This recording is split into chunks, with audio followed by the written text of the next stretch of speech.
नमस्कार दोस्तों, आप सभी का स्वागत है कॉन्सेप्ट एकेडमी के यूट्यूब चैनल पर। और हम डिस्कस कर रहे थे आपका भारत का इतिहास। तो आज डिस्कस करेंगे गुप्त काल के बारे में। तो पहले क्वेश्चन पे चलते, लिखा हुआ है बुद्ध की जीवनी बुद्ध चरित्र की रचना करने वाले कवि अशोक किस शासक के दरबार में रहते थे। तो ये आपके राजा कनिष्क। कनिष्क के टाइम पे चौथी बौद्ध संगति हुई थी, चौथी वाली। और ये पहली शताब्दी में मानी जाती है, पहली शताब्दी के आसपास ये हुई थी। और ये हुई थी आपकी कुंडनवन, कश्मीर में। कुंडलवन कश्मीर में हुई थी। और इसकी जो अध्यक्षता जो की थी वो की थी आपका वसुमित्र ने। वसुमित्र करते, वसुमित्र।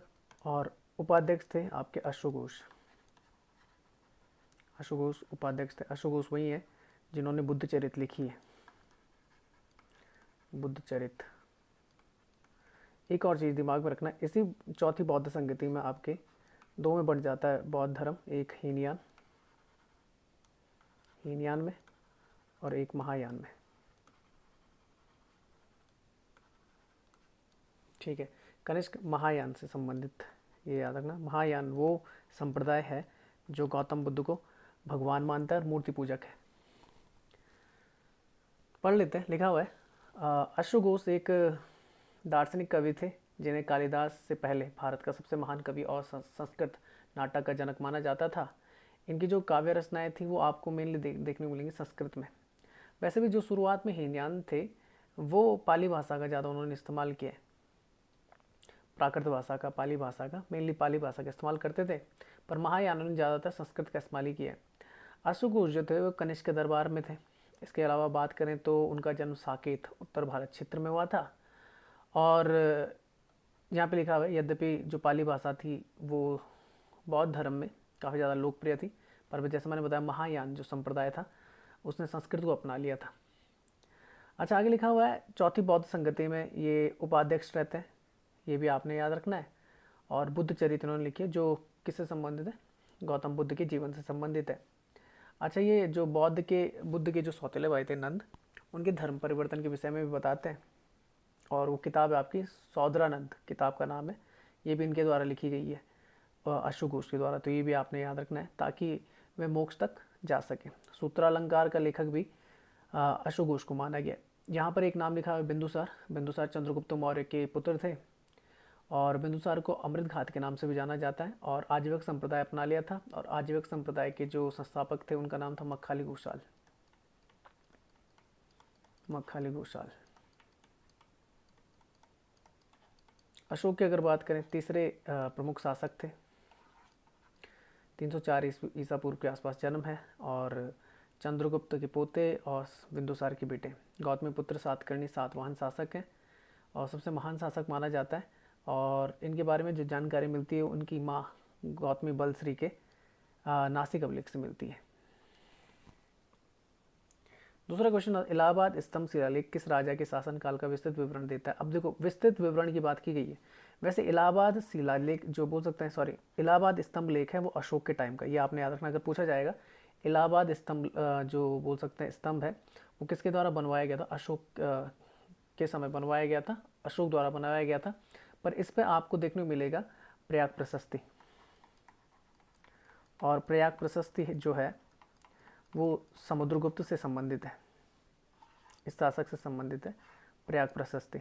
यहाँ पे मैं उठा देता हूँ, यहीं पे लिख देता हूँ समुद्रगुप्त से संबंधित है। समुद्रगुप्त की जो विजय अभियान है उनसे ये विजय अभियानों का जिक्र करती है। और ये चीज़ आपने याद रखनी है कि प्रयाग प्रशस्ति जो लिखी हुई है संस्कृत में लिखी गई है, जो बोल सकते हैं दरबारी भाषा थी गुप्त वंश की। और ये लिखी है किसने, हरिसेन ने, जो दरबारी कवि थे समुद्रगुप्त के समय। तो लिखा हुआ है ये आपका कौन सा, इलाहाबाद में आपका अशोक स्तंभ बोल सकते हैं या इलाहाबाद स्तंभ भी बोला जा सकता है। तो लिखा हुआ है समुद्रगुप्त के दरबारी कवि और मंत्री हरिसेन ने इलाहाबाद स्तंभ शिलालेख या प्रयाग प्रशस्ति की रचना की थी। पहले उन्होंने प्रयाग प्रशस्ति लिखी थी, फिर इसमें छपवा दिया गया था। यह स्तंभ अशोक द्वारा 6वीं शताब्दी पूर्व निर्मित एक अशोक स्तंभ है। 6वीं शताब्दी नहीं, ये गलत लिखा हुआ है, गलत लिखा हुआ है। ये माना जाएगा लगभग आपका 3री शताब्दी के आसपास का है। 3री शताब्दी के आसपास है, ईसा पूर्व। यह शिलालेख समुद्रगुप्त की प्रशस्ति और इसमें समुद्रगुप्त की विजय, गुप्त साम्राज्य की सीमाओं को उल्लेख है। इस शिलालेख के अनुसार समुद्रगुप्त ने उत्तर में 9 राजाओं को हराया था और दक्षिण में 12 राजाओं को हरा दिया था। हरिसेन द्वारा रचित इलाहाबाद प्रशस्ति की कोई तिथि नहीं मिलती है, मतलब इसमें कोई डेट नहीं लिखी हुई है। और संभवतः ये माना जाता है कि लगभग जब समुद्रगुप्त ने अश्वमेध यज्ञ करवाया होगा तो उससे पहले का ये माना जाता है। उन्होंने इस आधार पर इसका विरोध किया कि समुद्रगुप्त द्वारा पूर्ण किए गए अश्वमेध यज्ञ का कोई उल्लेख इस पर नहीं मिलता है। इलाहाबाद प्रशस्ति को मूल रूप से इलाहाबाद के पास कौशाम्बी में अशोक स्तंभ पर उत्कीर्ण करवाया गया था, ये आप याद रखना। शुरुआत में जब बात की जाती है इलाहाबाद प्रशस्ति जो किसने लिखी है, हरिसेन ने, तो शुरुआत में कौशाम्बी में अशोक स्तंभ पर उत्कीर्ण था, बाद में से इलाहाबाद किले में से भी हटा दिया गया था, ये आपने याद रखना है। आगे चलते हैं। कालिदास के कार्यों तो अभिज्ञान शाकुंतलम है उन्हीं का है, मेघदूतम, मालविकाग्निमित्रम भी उन्हीं का है और कुमार संभव भी उन्हीं का है। तो आंसर हो जाएगा first, second, third and fourth. तो लिखा कालिदास प्राचीन भारत के महान शास्त्रीय संस्कृत कवियों और नाटककारों में से एक थे। ये नवरत्नों में से एक है, चंद्रगुप्त विक्रमादित्य के। चंद्रगुप्त द्वितीय बोलो, सेकंड, या विक्रमादित्य बोलो, तो उनके नवरत्नों में से एक थे। उनके लेखन से पता चलता है कि वह उज्जैन के एक धर्मपरायण ब्राह्मण थे और उन्होंने ब्राह्मणवादी शिक्षा की विभिन्न शाखाओं का ज्ञान प्राप्त किया था। उनकी काव्य प्रतिभा उनके सभी कार्यों में बहुत अच्छी तरह से परिलक्षित होती है, जो मालविकाग्निमित्रम, विक्रमोर्वश्यम, अभिज्ञान शाकुंतलम, रघुवंशम, कुमार संभव और मेघदूतम जैसी कविताएं। अच्छा, कुमार संभव के बारे में पूछा हुआ था, एक रेलवे का एग्जाम था, उसमें पूछा हुआ था कि कुमार संभव किसके बारे में बताती है, ये नहीं पूछा हुआ था किसने लिखी है। तो ये बताया जाता है इसमें भगवान शिव और उनके बेटे कार्तिकेय के बारे में बताया गया है, यह आपने याद रखना है। लिखा हुआ अभिज्ञान शाकुंतलम द्वारा लिखित, बोल सकते हैं कालिदास द्वारा लिखित एक नाटक है, जिसे अक्सर प्राचीन भारत का सबसे बड़ा नाटक और कालिदास का सबसे बड़ा नाटक कहा जाता है। याद रखना, विश्व के सबसे 100 सबसे महत्वपूर्ण या सबसे जो प्रसिद्ध जो आपके काव्य ग्रंथ आते हैं उनमें से एक है अभिज्ञान शाकुंतलम। संस्कृत भाषा में लिखा गया। इसमें राजा दुष्यंत, उनकी पत्नी शकुंतला और उनकी प्रेम प्रसंग, श्राप के द्वारा दुष्यंत का शकुंतला को भूल जाना, ये सारा यहाँ पे देखने को मिलता है। 5वीं शताब्दी के आसपास से लिखा गया था और कई सारी जो वेस्टर्न बोल सकते हैं लैंग्वेजेस में से आपका ट्रांसलेट किया गया है। तो ये बोल सकते हैं भारत के अलावा जो विदेशी देश है, पश्चिम के देश, खासकर यूरोप हो गया, अमेरिका हो गया, यहाँ पर भी ये काफ़ी फेमस मानी जाती है। कुमार संभव और रघुवंशम, ये भी आपने याद रखना। कुमार संभव का मतलब होता है कुमार का जन्म, मतलब कार्तिकेय की बात हो रही है। रघुवंशम मतलब ये संबंधित है भगवान राम और उनके बोल सकते हैं पूर्वजों और जो उनके वंशज, उनके बारे में बताती है। कालिदास ने मेघदूतम भी लिखी हुई है, जिसमें लिखा गया कि मेघ संदेशवाहक और ऋतु संहार का अर्थ ऋतुओं का वर्णन करता है। तो मेघदूतम मेघ संदेशवाहक है और ऋतु संहार ऋतुओं का वर्णन करता है। मेघदूत विश्व साहित्य की दृष्टि से कालिदास की सर्वश्रेष्ठ कृतियों में से एक आता है। सरल संस्कृत में निरंतरता की सुंदरता का आज तक ही बेजोड़ ग्रंथ माना जाता है। मालविका अग्निमित्रम, मालविका और राजा अग्निमित्र की कहानी का बताया जाता है या लव स्टोरी बताई जाती है उसमें। अच्छा, गुप्त काल में सामाजिक जीवन के बारे में निम्नलिखित कथनों पर विचार कीजिए। इस काल में शूद्रों की सामाजिक स्थिति में सुधार होता है, हाँ ये सही है, पर महिलाओं की स्थिति में कुछ खास सुधार देखने नहीं मिलता। बस शूद्रों की स्थिति में ये सुधार मिल जाता है कि अब वो क्या कर सकते हैं, ग्रंथों को सुन सकते थे, पढ़ तो नहीं सकते थे पर श्रवण ले सकते थे, उनका सुन सकते थे। सती का पहला उदाहरण गुप्त काल में मिलता है, बिल्कुल सही, ये मिलता है आपका भानुगुप्त के ए रण अभिलेख में इसका जिक्र है, तो ये सही होता है। तो सेकंड वाला गलत है, बोल रहा है सही कौन सा है, सही हो जाएगा फर्स्ट एंड थर्ड। पढ़ लेते हैं, इसके बारे में लिखा हुआ है वर्ण व्यवस्था को जातियों के प्रसार के कारण संशोधित होना शुरू होता है। यहाँ पर यह मुख्य रूप से 3 कारकों के कारण था। बड़ी संख्या में विदेशियों को मुख्य रूप से भारतीय समाज में आत्मसात किया गया था और उन्हें क्षत्रिय के रूप में जाने लगा था। भूमि अनुदान के माध्यम से आदिवासी लोगों का ब्राह्मणवादी समाज में बड़ा अवशोषण हुआ। संचित जनजातियां शूद्र वर्ण में समाहित हो गई। व्यापार और शहरी केंद्रों की गिरावट और शिल्पों के स्थानीय चरित्र के परिणाम स्वरूप शिल्पियों के गिल्ड को अक्सर जातियों में बदल दिया गया था। गिल्ड मतलब होता है श्रेष्ठिन। शूद्रों की सामाजिक स्थिति में इस अवधि में सुधार होता है। उन्हें महाकाव्यों और पुराणों को सुनने की अनुमति दी गई थी और कृष्ण नामक नए देवता की पूजा भी वो कर सकते थे। महिलाओं की स्थिति और भी खराब हो गई थी, क्योंकि यहाँ पर आपको देखने मिलता बहुविवाह आम हो गया था, मतलब एक व्यक्ति कई सारे विवाह कर सकता था। प्रारंभ विवाहों की वकालत की गई और प्राय पूर्व विवाह देखने मिलता था। अब क्योंकि यहाँ पे सती प्रथा का उल्लेख मिल रहा है तो महिलाओं की स्थिति खराब होगी। और आपका इससे पहले जैसे देखने को क्या मिलता था कि मौर्यों के टाइम तक ये देखने को मिलता है, या महाजनपद काल और आपका वैदिक एज में देखने को मिलता था कि बोल सकते हैं कि विधवा विवाह देखने को मिलता था, नियोग प्रथा देखने को मिलती थी। यहाँ पर ये सारी चीज़ें बंद हो जाती, तो महिलाओं की स्थिति को खराब हो जाती पूरी तरीके से। सती का पहला उदाहरण गुप्त काल में मध्य प्रदेश में जो एक एरण जगह, ये ईरान नहीं है, एरण जगह है, 510 ईस्वी में देखने को मिलता है भानुगुप्त का एरण अभिलेख में। महिलाओं को आभूषण और वस्त्र के रूप में स्त्री धन के अलावा संपत्ति के किसी भी अधिकार से वंचित किया जाने लग गया था, ये आपने याद रखना है। प्रयाग प्रशस्ति के इलाहाबाद स्तंभ शिलालेख के रूप में भी जाना जाता है, जिसे संस्कृत में किसने लिखा था? हरिसेन द्वारा लिखा गया था। पाणिनि ने लिखी थी चाणक्य, आप जानते हैं, अर्थशास्त्र, और ये चंद्रगुप्त मौर्य के समय थे। पाणिनि ने लिखी थी व्याकरण ग्रंथ था आपका संस्कृत का अष्टाध्यायी, ये आपने याद रखना है। और अष्टाध्यायी पे एक टीका लिखी गई थी जिसका नाम था महाभाष्य, और महाभाष्य के लेखक थे आपके कौन? पतंजलि, जिन्हें योग दर्शन का प्रतिपादक कहा जाता है, ये आपने याद रखना है। ठीक है। बाणभट्ट, आप जानते हैं बाणभट्ट जो थे हर्षवर्धन के दरबारी कवि थे, और इन्होंने लिखी थी हर्षचरित।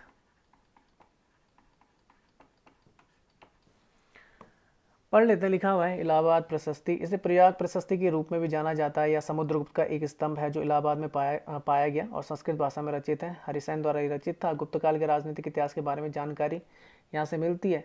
कुल 33 पंक्तियाँ इसमें लिखी गई। शिलालेख की पंक्ति 22 विशेष रूप से सीमांत राज्यों पर समुद्रगुप्त की विजय का वर्णन करता, मतलब उत्तर, दक्षिण, पूर्व, पश्चिम। शिलालेख की पंक्तियाँ 13 से 15 में उनके पहले आर्यवर्त युद्ध में समुद्रगुप्त की विजय का वर्णन मिलता है, जिसमें उन्होंने 3 महत्वपूर्ण शासकों यथा अच्युत, नागसेन और नागवंश के गणपति नाग को हराया था। 1920 में दक्षिण भारत का अभियान देखने को मिलता है। 23 में समुद्रगुप्त का उल्लेख मिलता है, जो आर्यवर्त के कई राजाओं को हिंसक रूप से नष्ट कर चुका था। समुद्रगुप्त की बात करें, चंद्रगुप्त प्रथम के पुत्र थे। हरिसेन समुद्रगुप्त के दरबारी कवि थे। प्रयाग प्रशस्ति में बता चुका हूँ, संस्कृत में रचित है। पाणिनि बता दिया था मैंने, संस्कृत व्याकरण है। पाणिनि ने अष्टाध्यायी लिखी है संस्कृत व्याकरण, जिसमें ध्वनि विज्ञान, स्वर विज्ञान, आकृति विज्ञान, व्यापक वैज्ञानिक सिद्धांत इसमें लिखे हुए हैं। बाणभट्ट हर्षवर्धन के दरबारी कवि था, हर्षचरित के लेखक थे। चाणक्य चंद्रगुप्त मौर्य के समय थे, और इन्होंने कौन सा ग्रंथ लिखा था? अर्थशास्त्र। अच्छा, नेक्स्ट आता है। अच्छा, एक चीज़ और याद रखना, समुद्रगुप्त को यहाँ पे लिख देता हूँ मैं, समुद्रगुप्त को V.A. स्मिथ ने भारत का नेपोलियन भी कहा है, भारत का नेपोलियन, ठीक है। अच्छा, गुप्त राजा के संबंध में निम्नलिखित युगों पर विचार कीजिए। राजा, घटना, श्रीगुप्त गुप्त वंश की नींव रखी थी, बिल्कुल सही है। श्रीगुप्त को संस्थापक माना जाता है, हालांकि वास्तविक संस्थापक चंद्रगुप्त प्रथम को माना जाता है, पर जो प्रभावती गुप्त थी, ये बेटी थी किसकी? चंद्रगुप्त द्वितीय की, इनकी बेटी थी। तो इनका एक पुनः ताम्रपत्र अभिलेख है, पुनः ताम्रपत्र अभिलेख, इसी में देखने को मिलता है कि बताती हैं कि हमारे आदि पुरुष, मतलब जो संस्थापक है कौन है? श्रीगुप्त है। चंद्रगुप्त द्वितीय के समय फायान भारत यात्रा करता है, बिल्कुल सही है। और कुमारगुप्त पश्चिम भारत में एक शक क्षत्रप के खिलाफ युद्ध करता है, नहीं, शकों के खिलाफ जो युद्ध लड़ते हैं वो चंद्रगुप्त द्वितीय, और तब इन्हें विक्रमादित्य की उपाधि, 60,000 शकों को मार भगाते हैं, और तब वो गुजरात की तरफ चले जाते हैं। तो विक्रमादित्य की उपाधि तभी मिलती है जब शकों कर आते हैं। कुमारगुप्त का जो जिक्र मिलता है वो मिलता है आपका कि उन्होंने कौन सा विश्वविद्यालय बनाया था? नालंदा, जो आपका बिहार में था, बिहार में। ये विश्वविद्यालय के लिए जाने जाते हैं कुमारगुप्त। तो ये वाला गलत हो जाएगा, first and second is the right answer. लिखा हुआ है गुप्त वंश के संस्थापक श्रीगुप्त थे, उनकी जगह फिर उनका बेटा घटोत्कच गुप्त शासक बनता है, और इन दोनों ने महाराजा की उपाधि धारण की थी। श्रीगुप्त ने भी की थी, उसके बाद चंद्रगुप्त प्रथम बनते हैं, उन्होंने महाराजाधिराज की उपाधि धारण की थी। उसके बाद समुद्रगुप्त आते हैं चंद्रगुप्त प्रथम की जगह, और लगभग 50 वर्षों तक इनका शासन माना जाता है। इन्हें कविराज के नाम से भी जाना जाता है, याद रखना इसको, समुद्रगुप्त को कविराज, क्योंकि इन्हें इनकी सिक्कों पर वीणा बजाते हुए दिखाया गया है। और मैंने बताया था भारत का नेपोलियन भी कहा जाता है, V.A. स्मिथ बताते हैं। एक सैन्य बोल सकते हैं, एक प्रतिभाशाली सैन्य शासक थे, याद रखना। और कई सारे जो जगह थी, उत्तर भारत, दक्षिण भारत, पूर्व, पश्चिम, सभी जगह इन्होंने अपने झंडे गाड़े थे। इसका जिक्र मिल जाता है हरिसेन द्वारा रचित प्रयाग प्रशस्ति में। इनका फिर बेटा था चंद्रगुप्त द्वितीय, जिसने विक्रमादित्य की उपाधि धारण की थी, और मालवा, गुजरात, काठियावाड़ आदि क्षेत्रों पर क्या किया था? शासन किया था। अगर बात करें फायान की, तो चंद्रगुप्त द्वितीय के समय वो भारत की यात्रा करते हैं, चीनी यात्री थे, और लगभग 6 वर्ष यहाँ पे बिताते हैं। चंद्रगुप्त द्वितीय ने पश्चिम भारत, जो आपका था गुजरात वाले क्षेत्र से, वहाँ पे सक्षत्र शासकों को हराया था, जिसमें प्रमुख आते हैं रुद्र सिंह तृतीय, तो उनको हरा देते हैं और मालवा काठियावाड़ वाला क्षेत्र जीत जाते हैं। काठियावाड़ जो कहा जाता है, जैसे ये आता है आपका गुजरात, इस तरीके से बनता है, तो ऊपर वाले क्षेत्रों को कच्छ बोला जाता है, नीचे वाले क्षेत्रों को काठियावाड़ कहा जाता है। मालवा जो क्षेत्र आता है, मालवा पठार वाला जो क्षेत्र आता है, वो मध्य प्रदेश, गुजरात, राजस्थान की तरफ एक भाग लगता है। मालवा का पठार ये भारत में, याद रखना, तो उत्तर मध्य प्रदेश की तरफ आपको देखने को मिलता है। और कुमार गुप्त की बात करें तो नालंदा विश्वविद्यालय की इन्होंने नींव रखी थी। नेक्स्ट क्वेश्चन आता है, गुप्त काल की राजनीतिक प्रशासनिक व्यवस्था के बारे में निम्नलिखित कथनों पर विचार कीजिए। विषयपति का पद वंशानुगत हो गया था, हाँ बिल्कुल सही है। विषयपति के बारे में मैं बता दूंगा, विषय होता था। चलो विषयपति के बारे में आगे बताता हूँ। गुप्त राजाओं ने एक बड़े क्षेत्र पर केंद्रीकृत तरीके से नियंत्रण किया था। नहीं, मैंने ये बताया था कि केंद्रीकृत जो व्यवस्था थी, सेंट्रलाइजेशन ऑफ द पावर थी, वो ज़्यादातर आपको मौर्यों के समय देखने को मिलता है, मौर्य शासकों के टाइम पे देखने को मिलता है। गुप्त शासकों के टाइम पे आपको विकेंद्रीकृत देखने को मिलती है शासन पद्धति, मतलब डिसेंट्रलाइजेशन। भारत में भी डिसेंट्रलाइजेशन ऑफ द पावर चलती है। संघ राज्यों में बांट देता है, राज्य फिर बोल सकते हैं गाँव में बांट देता है, पंचायत राज व्यवस्था की तरह, तो नीचे तक पावर जाती है। तो इसमें देखने को मिलता है डिसेंट्रलाइजेशन ऑफ पावर देखने को मिलता है गुप्तों के टाइम पे, तो ये गलत हो जाता है आपका। तो आंसर होगा केवल कौन सा सही है, फर्स्ट।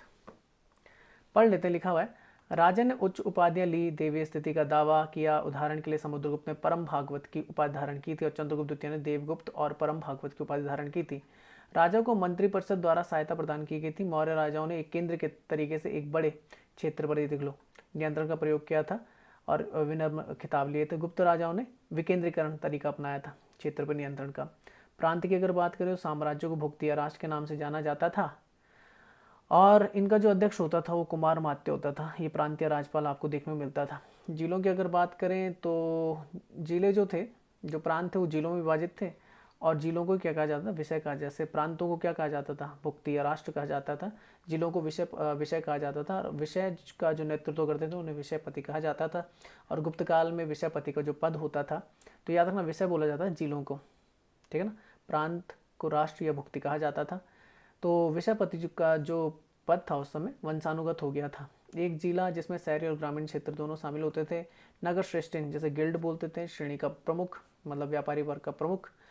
नगर सार्थवा, जैसे व्यापारी समूह के प्रमुख के रूप में जाना जाता था। प्रथम कायस्थ, मुख्य लेखागार तथा प्रथम कुलिका, मुख्य कारीगर द्वारा स्थानीय रूप से एक शहरी बस्ती का प्रतिनिधित्व किया जाता था।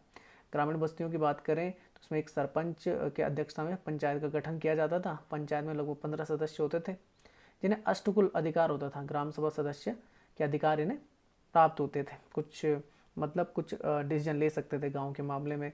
एक गांव में महतारा गांव के बुजुर्ग और ग्राम अध्यक्ष गांव का मुखिया भी होता था। जैसे आज के टाइम पे उत्तराखंड में श्याणा बोल दिया जाता है जिस व्यक्ति को। प्राचीन भारत में गुप्त काल की गुफा चित्रों के केवल 2 ज्ञात उदाहरण, इनमें से एक तो आ जाता है अजंता की गुफाएं। अजंता की गुफाएं सारी की सारी बुद्धिस्ट गुफाएं, मतलब किससे संबंधित है। और टोटल गुफाएं कितनी, 29। और दूसरी गुफाएं देखने की बाकी गुफाएं।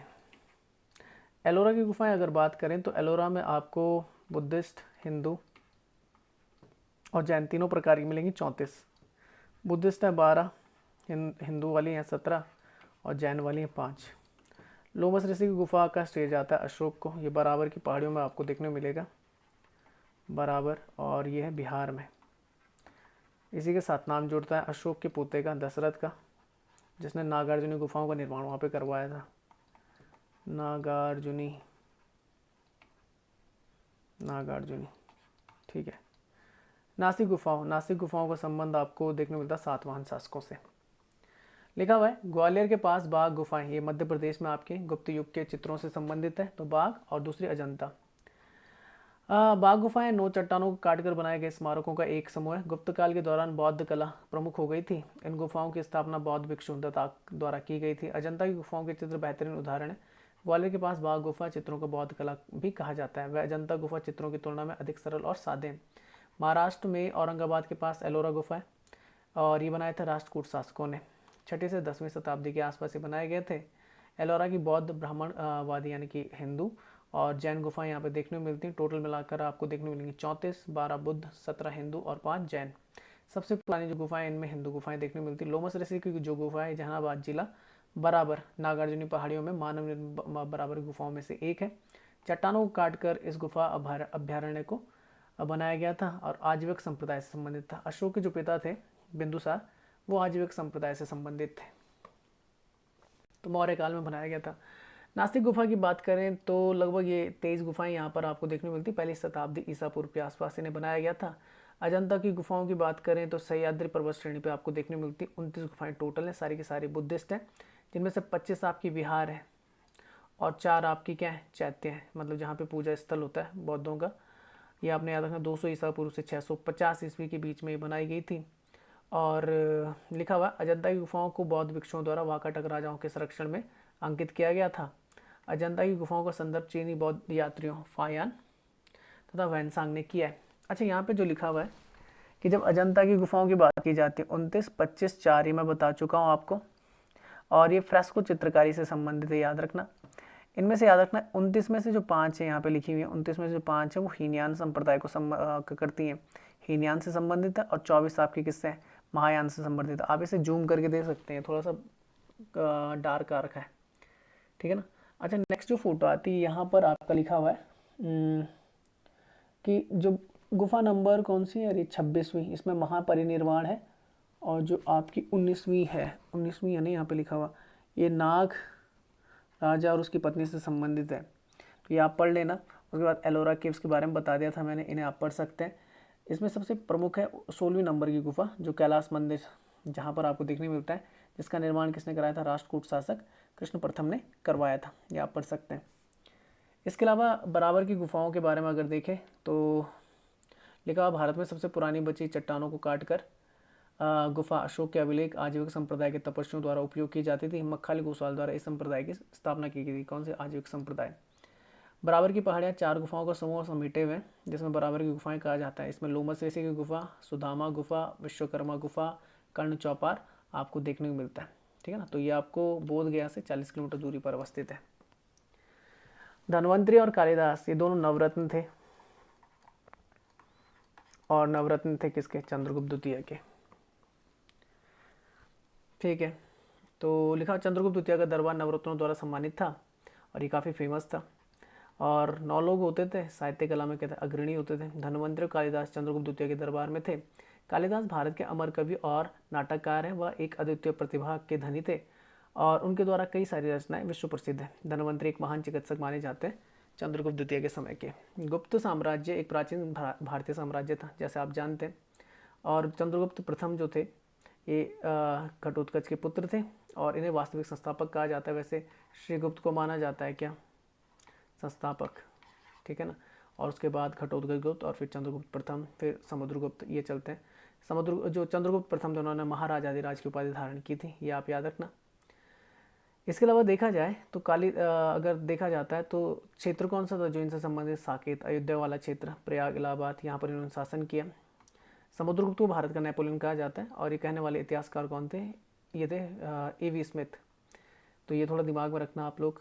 उनके जो कवि थे हरिसेन थे, जिन्होंने प्रयाग प्रशस्ति लिखी थी, और उसमें उनकी 100 लड़ाइयों का जिक्र करते हैं। कौन, हरिसेन, जो समुद्रगुप्त द्वारा लड़ी हुई। स्कंदगुप्त सबसे महान शासकों में आते हैं, गुप्त वंश के अंतिम शासक थे। उन्होंने हुण हरिण, शायद से हुण हरिण केसरी भी कहा जाता है इन्हें, हुणों के हमले को क्या कर दिया था उन्होंने, टाल दिया था। अच्छा, किस गुप्त शासक को महाराजा की उपाधि, तो ये थे श्रीगुप्त, और इसके अलावा घटोत्कच गुप्त, दोनों ने। चंद्रगुप्त प्रथम ने महाराजाधिराज की उपाधि धारण की थी, महाराजाधिराज। चंद्रगुप्त द्वितीय ने की थी विक्रमादित्य, और समुद्रगुप्त की अभी थी यार, क्या था वो, कौन सी उपाधि धारण की थी इन्होंने,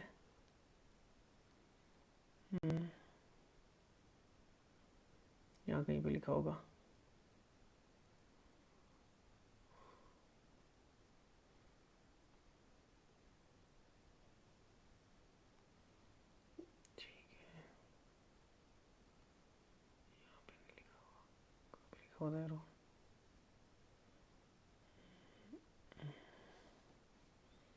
एकदम से दिमाग से निकल गया। समुद्रगुप्त शिलालेख, यहाँ पे भी नहीं है, यहाँ पे भी नहीं है, ठीक है, यहाँ पर भी नहीं होगा, यहाँ कहीं पे हो सकता है, कोई भी नहीं है।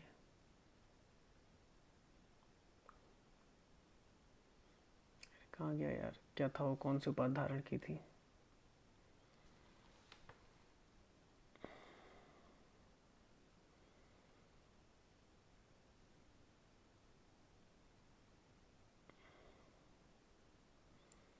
यहाँ कहीं पे होगा यार। ठीक है, समुद्रगुप्त, हरिसेन 33 यहाँ पर ही लिखा हुआ है। समुद्रगुप्त प्रयाग प्रशस्ति, ठीक है ना। बाणभट्ट यहाँ पर भी नहीं है।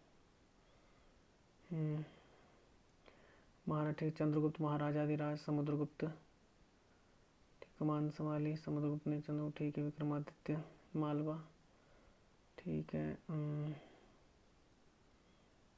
नहीं लिखा हुआ यार, यहीं कहीं तो देखा था यार मैंने भी।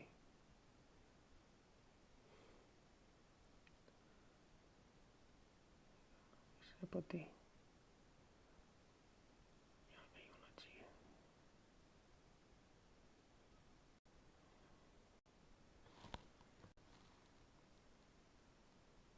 एक सेकंड रुकना। हाँ यहाँ पे देखो, यहाँ पे लिखा हुआ है समुद्रगुप्त ने ली थी परम भागवत की उपाधि, और चंद्रगुप्त द्वितीय ने देवगुप्त की भी ली थी और परम भागवत की भी ली थी। ठीक है, मैं यहाँ पे लिख देता हूँ। परम भागवत,